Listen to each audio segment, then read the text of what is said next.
নমস্কার বন্ধুরা, welcome to eternal Deepak sports. আর আজকের এই ভিডিওতে আমরা দিমির কামব্যাক নিয়ে আলোচনা করব।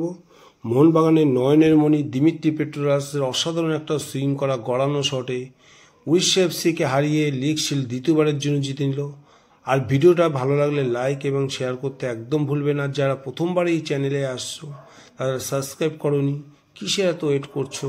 সাবস্ক্রাইব করো এই চ্যানেলটিকে নতুন নতুন ভিডিও আপডেট পাওয়ার জন্য। আগের বছর আইএসএল এর শ্রেষ্ঠ প্লেয়ার, গোল্ডেন বল উইনার মোহনবাগানের দিমি গড, আপামর মোহনবাগানবাসীর হার্টথ্রব।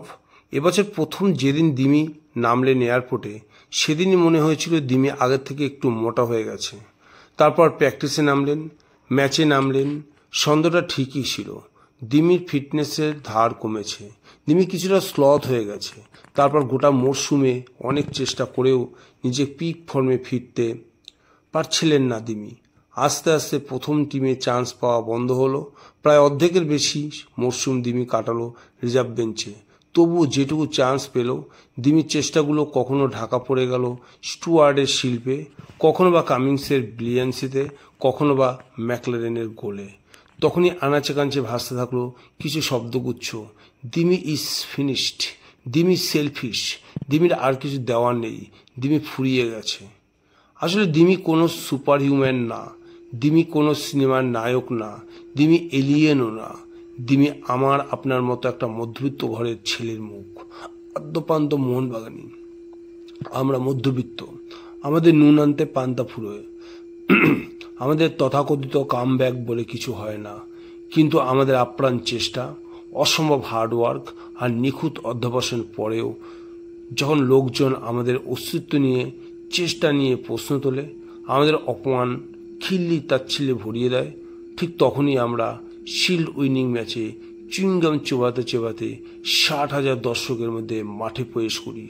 শেষ বাঁশি বাজার ঠিক আগের মুহূর্তে বাঁ পায়ের একটা সুন্দর বুলেট শটে কর্নার দিয়ে বলটা জালে জড়িয়ে দিয়ে বুক চাপড়ে নিজের অস্তিত্বটুকু জানান দিই।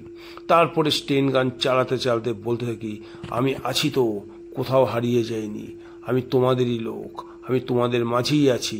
আমি কিছুটা বুড়িয়ে গেছি ঠিকই, কিন্তু পুরোটা ফুরিয়ে এখনো যায়নি। কাল গোলটা করার পর দিমি কাঁদলেন, অঝরে কাঁদলেন, অস্পুষ্ট কণ্ঠে বারবার ভগবানকে ধন্যবাদ জানালেন। তার খারাপ দিনে তার পাশে থাকা ফ্যানদের ধন্যবাদও জানালেন। দিমির অফ ফর্ম গেলেও কোনোদিনই চেষ্টার খামতি ছিল না, তাই জন্যই স্বয়ং ভগবানও গোটা মরশুম রিজার্ভ বেঞ্চে কাটানো দিমির পা থেকেই শিল্ড উইনিং গোলটা লিখে রেখেছিলেন। কি অদ্ভুত সমাপতন, কি অদ্ভুত ভগবানের প্ল্যান। চুইংগাম চেবাতে চেবাতে সব সমালোচনাকে ফুৎকারে উড়িয়ে দিয়ে কাঁদতে কাঁদতে দিমি প্রমাণ করে দিলেন, আমাদের যে হেরে যাওয়ার মানায় না, আমাদের ফিরতেই হতো, আমাদের জিততেই হতো। দিমির জেতা মানে আমাদের মতো হাজার হাজার ব্যর্থ ছেলে মেয়েদের জিতে যাওয়া।